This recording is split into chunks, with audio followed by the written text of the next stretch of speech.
Hey everybody, my name is Alex Zinni with Alpha Key Digital. Thank you for joining me on my YouTube channel. Today I have a special guest, Tony Picciano of Top Sales Success. Tony, give them a brief overview of your business, Top Sales Success. Sure. Again, my name is Tony Picciano. I'm the president of Top Sales Success Group. I'm a sales and marketing consultant that will train your team and customize a training program for your team that will bring exponential sales increases to your organization. Absolutely. And I can say that Tony has helped me a ton. So I provide a lot of digital marketing services. I'm good at getting qualified leads for people, but the handoff comes into place where next thing you know, your salesperson, whether that's yourself as a small business owner, or if you have a hired salesperson, they have to take those leads and they have to turn them into dollars, right? So sales and marketing, they go hand in hand, right? So today I want to talk to you about the power statement. So a power statement is a tool that we use when we're creating our messaging in our own marketing. So if you're sitting down and you're creating content for your social media, whether that's your Instagram or your Facebook, your email marketing, if you're building a new website, you have to talk to your customer or your client in a way that's going to propel them to act. So Tony, he uses a power statement format, which has been very helpful for us.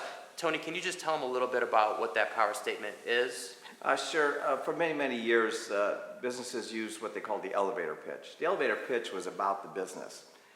The power statement answers the question of so what? Why should your prospect pay attention to what your message is? And why should they deal with you? It talks about the problems that you solve for that prospect rather than talking about yourself. Yeah, and I think people love to, when they're interacting with your business, especially on social media, that idea of having a tattoo on their forehead of so what, is really important. You want to talk to them and answer any questions that they might have as a customer. So, it's important that we do that. So when you're working with a client, Tony, let's say you're working with a small business and you're trying to get their power statement formed, what's a question that you would ask them, or some questions to stimulate how to get this power statement? First thing we do talk about is what are your differentiators? What makes you so different? And as Alex had mentioned, answer the question of so what. Every time you make a statement, you should automatically answer the so what question that is invisibly tattooed on the prospect's forehead. So we go through a series of what makes you different. The next step that we go through are what objections are they possibly will raise, that their prospect will raise versus your business. So we go through answering all and looking at all the objections and come up with answers to those objections, which are very, very key. And then finally, we coordinate all of the differentiators and what problems that you solve for those clients are really, really key. So we hone in on the problems that you solve that they can relate to. So it's very, very relatable. They understand it, and they'll say, these folks understand my business. And this is why sales and marketing go hand in hand, because when you're creating your marketing messaging, you can address those problems head on, and you can put it in your copywriting. For instance, if one of the people that come to you, if one of their problems is, like in my industry, they want more awareness, they want more leads, you can start your copy with saying, are you looking for more leads for your business? That's a nice pull. So you can use this power statement not only for your sales team, but for your marketing team as well. They just go hand in hand. So when you talk about, Tony, differentiators, are you talking differentiators between the company and other companies, or can you go more into what a differentiator means, really? Yeah, a differentiator is, yes, it's relative. It's relative to your competition. What makes you different? Why should somebody deal with you? And what specifically can you do to solve that particular client's problems?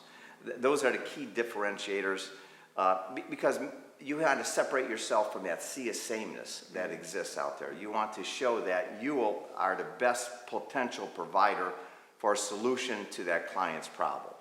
That makes sense. And that the sea of sameness is so key. I'm glad you brought that up, because so many people, they don't differentiate themselves from their competition. If you own a law firm, if you own a dental practice, if you're an HVAC company, if you're a graphic designer, if you are one of those things, there's still a human being behind that.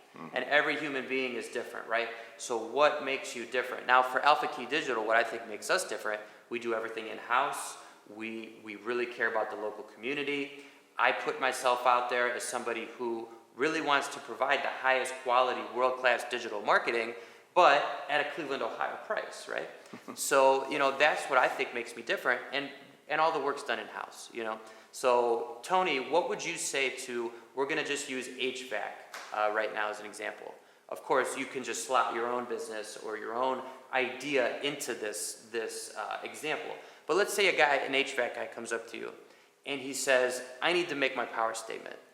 I need to figure out a way to generate more sales. What are you going to say to him as his homework that he should do to get going? Well, again, what I would suggest and recommend is that they list all of the actions and things that they do. What do they do, and what are the things that they do differently and better than their competition? If they're all offering the same HVAC systems, they could go into what their expertise is and how they can save their clients money and prove it through testimonials and case studies. Because when you make a statement, you have to offer the proof behind that statement as well. So those are the key factors that I would suggest to recommend right from the get-go for a client to take a look at.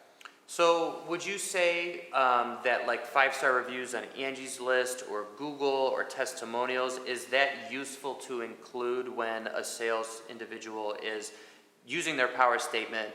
Can you include those, or should that be a separate thing altogether? No, I would definitely include those because you're offering proof. You're offering proof from previous clients. Mm-hmm.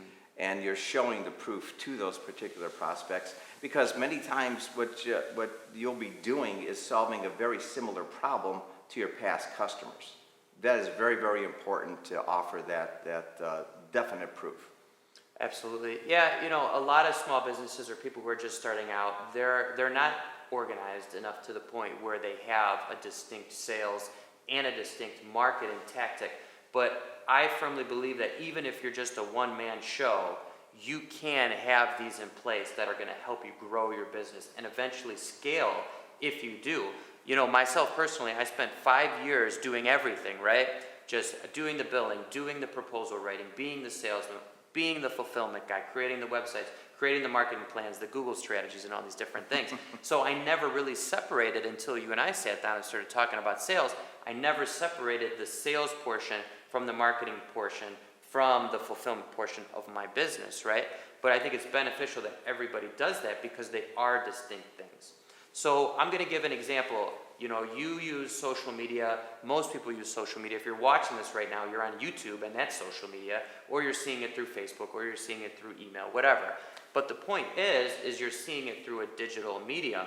So from your marketing standpoint, start creating content that does exactly what Tony's saying.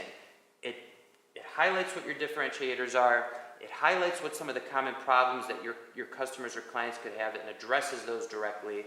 And it goes into generating more awareness, because what needs to happen is you need to spark the interest of the viewer, and in that sea of sameness, it's difficult to do that because there's so much content out there competing for people's attention. You need to cut right through that. And I really think that Tony's power statement can do that. So, I want to thank you guys for watching this today. I'm going to put Tony's email below. I'm going to put my email below. Please comment if you have any questions. Send him an email. Send me an email. Be happy to talk to you. Tony, thanks for coming on. I really appreciate you. Thank you, Alex. I appreciate it. And have a great one, guys. Thank you.